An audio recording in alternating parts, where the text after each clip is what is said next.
I truly cannot say that I have enjoyed the experience of shopping in a typical American or Western world food store. I can honestly say that I enjoy the bustle, chatter, bargaining, color, smell, and rhythm of shopping at my nearby open-air market. The experience is very much a time for social intercourse for all.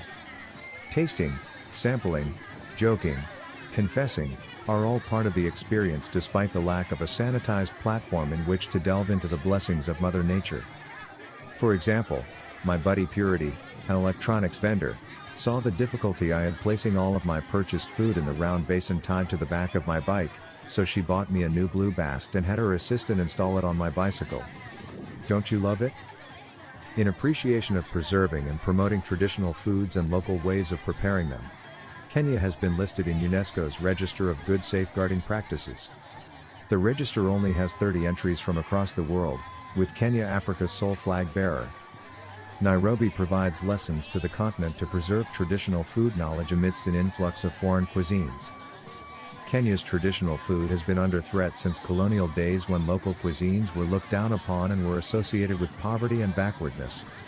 In 2007, the country launched conservation efforts, yielding the inventorying of 850 traditional foods, the documentation of recipes, and the promotion of consumption.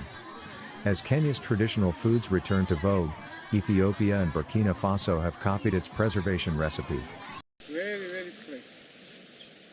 This is Jode Kinyanjui's vegetable field. The 61-year-old grows his vegetables organically. He's resisted the use of chemicals.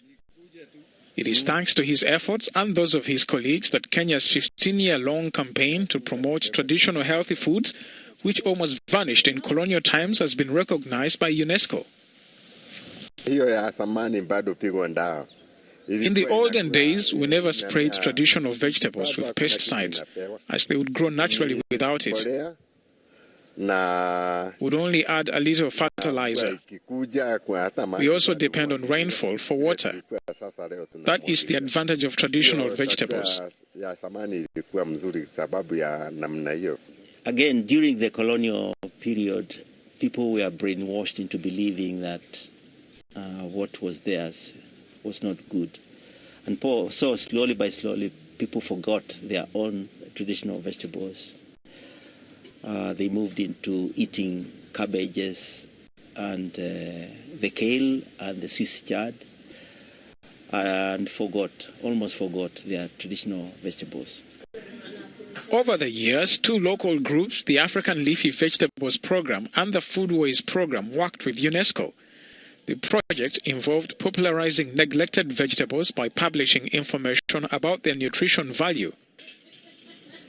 I prefer this type of food because, one, it is nutritious. The second thing, its cholesterol content is low as compared to these other foods from KFC and others. Traditional food restaurants are the future. I have seen it, and it has worked for me. And what I think is because now people are trying to get away from eating these conventional foods like the junk, and so they're embracing more to this. Vegetables are an integral part of the Kenyan cuisine. They are loved for being nutritious and affordable.